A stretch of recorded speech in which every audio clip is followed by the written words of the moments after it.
Bismillahirrahmanirrahim. Assalamualaikum warahmatullahi wabarakatuh. Kumpulan kami akan membentangkan bab 6 yang bertajuk Saya Mesti Memahami tentang Pemusatan Amal Islami. Nama saya Akila binti Mokhtar, nombor matrik 050229. 3 perkara penting yang perlu difokuskan dalam tajuk ini adalah: yang pertama, matlamat perjuangan yang jelas. Yang kedua, jalan menuju matlamat yang jelas. Dan yang terakhir, berpegang teguh iaitu iltizam dengan matlamat dan jalan yang jelas. Saya akan menerangkan tentang matlamat perjuangan yang jelas. Setiap petugas yang bekerja untuk Islam iaitu pendakwah haruslah mempunyai matlamat yang jelas supaya tidak tersasar daripada tujuan utama mereka. Hal ini kerana untuk memastikan setiap usaha-usaha dakwah mereka tidak sia-sia dan tidak dibazikan dengan perkara yang tidak sepatutnya. Menurut Fatihiyah Khan, yakni penulis buku Apa Erti Saya Mengenal Islam, melalui kajiannya mengatakan matlamat asal bagi Islam ialah mengabdikan diri kepada Tuhannya sama ada dalam kehidupan peribadi maupun dalam masyarakat. Dan antara contoh bentuk pengabdian diri kepada Allah ialah menunaikan solat 5 waktu dan berpuasa di bulan Ramadan. Firman Allah Subhanahu wa taala di dalam Al-Quran berbunyi, "Wa ma khalaqtul jinna wal insa illa liya'budun." Sadaqallahul azim. Maksudnya, dan tidaklah aku jadikan jin dan manusia melainkan untuk mereka mengabdikan diri kepadaku. Berdasarkan ayat tersebut, jelaslah bahawa tujuan utama manusia adalah untuk mengabdikan diri semata-mata kepada Allah dan seluruh urusan hidup manusia tunduk dalam pengabdian kepada Allah. Pengabdian diri kepada Allah tidak dikhususkan kepada urusan agama semata, bahkan termasuk juga urusan dunia. Slogan yang berbunyi, hak Kaisar adalah untuk Kaisar dan hak Allah adalah untuk Allah. Agama itu untuk Allah dan negara itu untuk masyarakat. Islam menolak slogan tersebut kerana pada dasarnya Islam tidak memisahkan antara urusan dunia dan juga akhirat. Selain itu, pengabdian diri kepada Allah Subhanahu wa taala juga bermaksud menolak seluruh sistem ciptaan manusia yang membawa manusia mengabdikan diri kepada taghut, iaitu menyembah selain daripada Allah Subhanahu wa taala. Antara sebab sistem tersebut ditolak: yang pertama, sistem tersebut gagal dan lemah, tidak menegakkan sifat-sifat keinsanan manusia dalam menghadapi pertarungan merealisasikan nilai-nilai dirinya. Dan yang kedua, mencabul hak Allah Subhanahu wa taala ke atas manusia dalam hal ubudiyah dan hakimiyah Allah Subhanahu wa taala. Assalamualaikum warahmatullahi wabarakatuh. Nama saya Najwa Awatif binti Cik Hussein, nombor matrik 050203. Okey, seterusnya saya akan sambung pembentangan iaitu jalan menuju matlamat yang jelas. Okey, jalan menuju matlamat yang jelas ini adalah sama penting dengan matlamat perjuangan yang jelas. Matlamat perjuangan yang jelas ini telah dibentangkan oleh sahabat saya.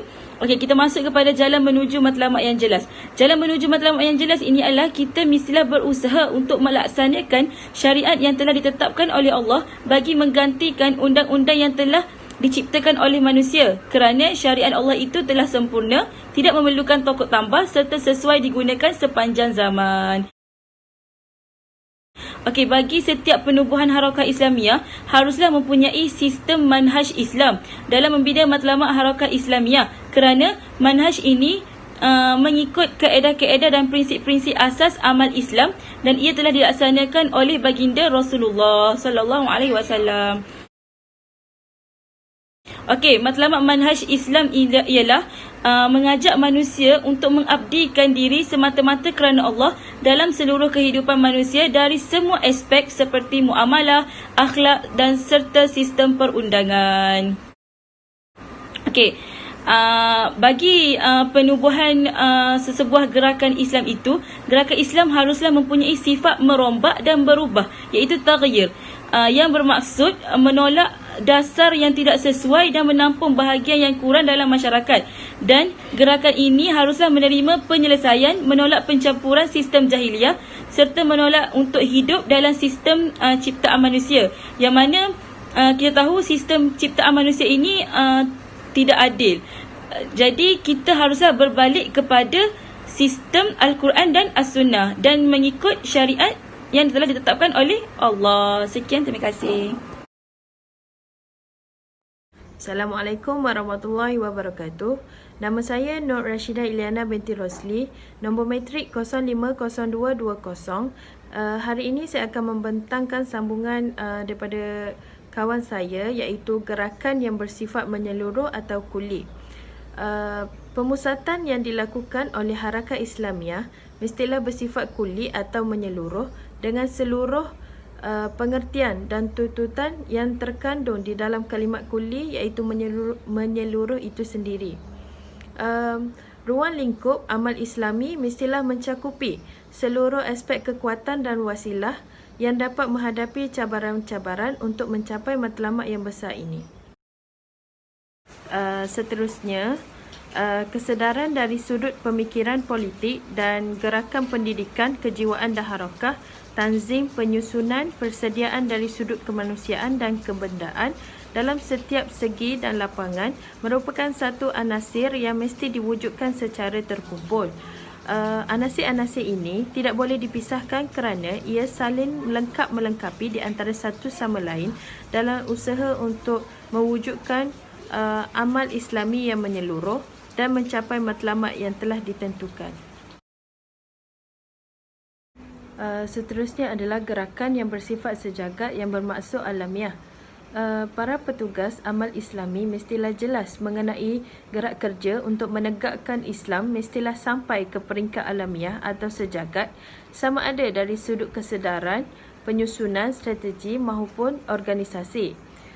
Sebenarnya, ajaran Islam dilihat dari sudut pemikiran maupun akidah merupakan ajaran yang bersifat alamiah atau sejagat.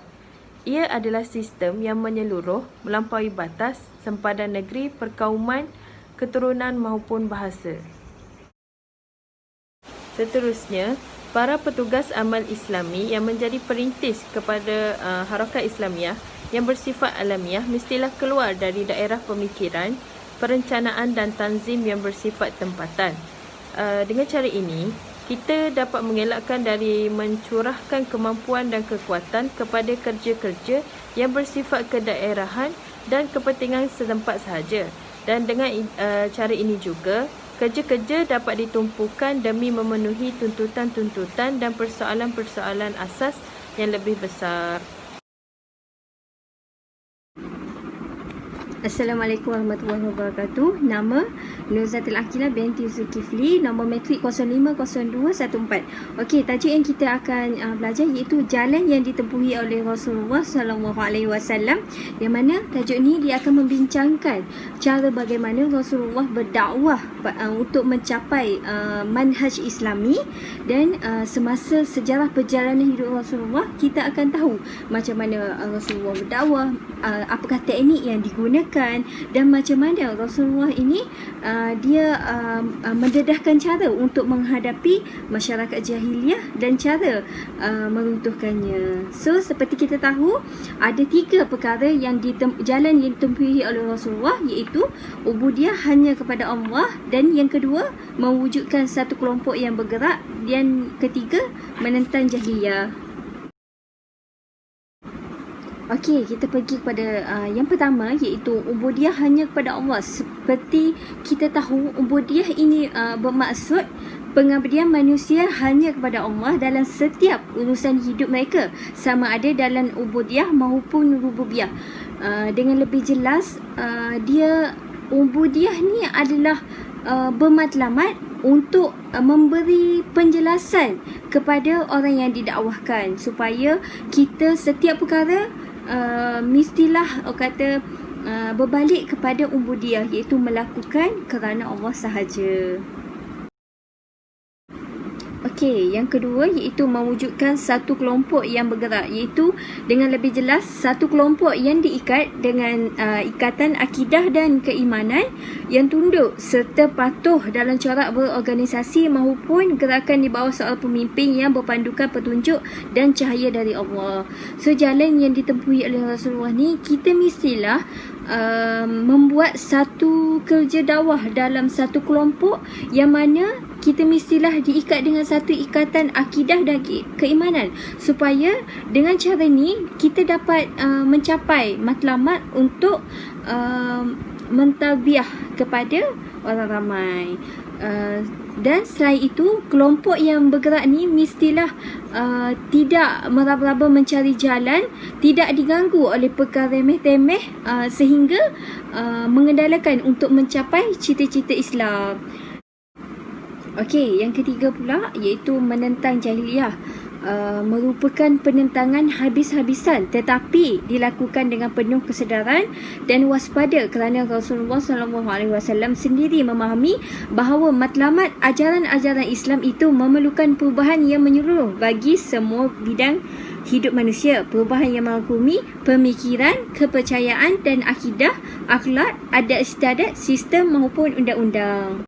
Assalamualaikum warahmatullahi wabarakatuh. Nama Siti Alia Syukrina binti Zakaria, nama matrik 051601. Okay, kita ke pembentangan seterusnya iaitu kekuatan kebendaan dan juga strategi harakah. Okay, tujuan saya menerangkan kekuatan kebendaan ini adalah untuk mengelakkan salah anggapan masyarakat tentang kekuatan kebendaan itu tidak mempunyai apa-apa erti, ataupun kekuatan kebendaan itu bukanlah sebahagian ataupun semua strategi, tetapi hanyalah satu daripada bahagian strategi harakah. Kemudian kita beralih kepada penjelasan Imam Hasan Al-Banna mengenai kekuatan kebendaan dan juga strategi harakah ini. Okey, kekuatan itu merupakan satu daripada syariat Islam dalam setiap sistem dan juga perundangannya. Bahkan dalam kekuatan itu juga adalah simbol Islam, sehingga dalam doa pun dituntut sedangkan waktu itu sedang solat, iaitu dalam keadaan khusyuk dan juga tawaduk. Okey, surah Al-Anfal ayat 60 ada menyebut yang bermaksud hendaklah kamu mempersiapkan kekuatan semampu boleh. Begitu juga tentera berkuda yang boleh menggerunkan musuh-musuh Allah dan juga musuh-musuh kamu.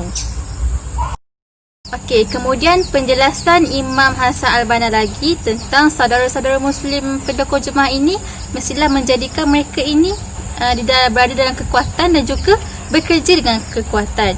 Jadi harakah ini adalah gerakan yang matang pemikirannya dan juga berpandangan jauh. Mereka ini dia langsung tidak melakukan kerja itu secara remeh-temeh dan juga secara sembrono. Mereka meyakini bahawa kekuatan hakiki ini bergantung kepada 3 tingkat yang saya akan sebut ni. Yang pertama tentang tingkat kekuatan akidah dan iman. Tingkat kedua kekuatan kesatuan dan juga tingkat ketiga kekuatan tenaga dan juga kekuatan persenjataan. Okay.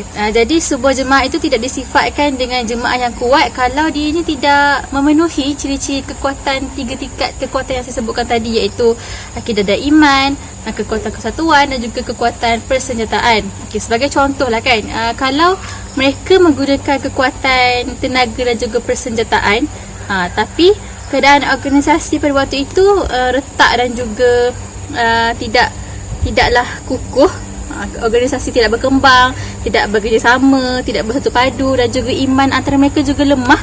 Jadi secara automatik jemaah itu tidak akan berjaya dan juga menemui kehancuran dan juga kemusnahan, kerana syarat kepada kekuatan kebendaan ini mereka haruslah mendahului proses 3 tingkat kekuatan yang saya sebutkan tadi. Okay, jadi hal ini dia menimbulkan pandangan-pandangan lah daripada orang lain. Contohnya di sini yang pertama, apakah Islam menggalakkan supaya kekuatan tu guna dalam setiap tempat dan juga masa? Gitu.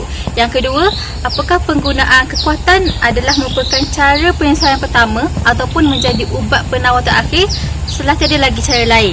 Okay, pandangan yang ketiga, apakah manusia itu perlu membuat pertimbangan terhadap kesan-kesan penggunaannya? Maksud di sini antara kesan-kesan baik atau buruk, dan apakah mereka ni patut mengkaji terlebih dahulu kekuatan tersebut sebelum dijalankan. Okey, jadi pandangan sebeginilah yang difikirkan oleh Harakah Islamiyah sebelum ia mengambil langkah menggunakan kekuatan. Kerana revolusi itu adalah revolusi ataupun pembaharuan itu adalah merupakan sesuatu yang menggerunkan. Jadi Harakah Islamiyah ni dia memandang hal ini dengan penuh teliti sebelum melakukan sesuatu. Jadi begitu saja, sekian saja daripada saya. Terima kasih.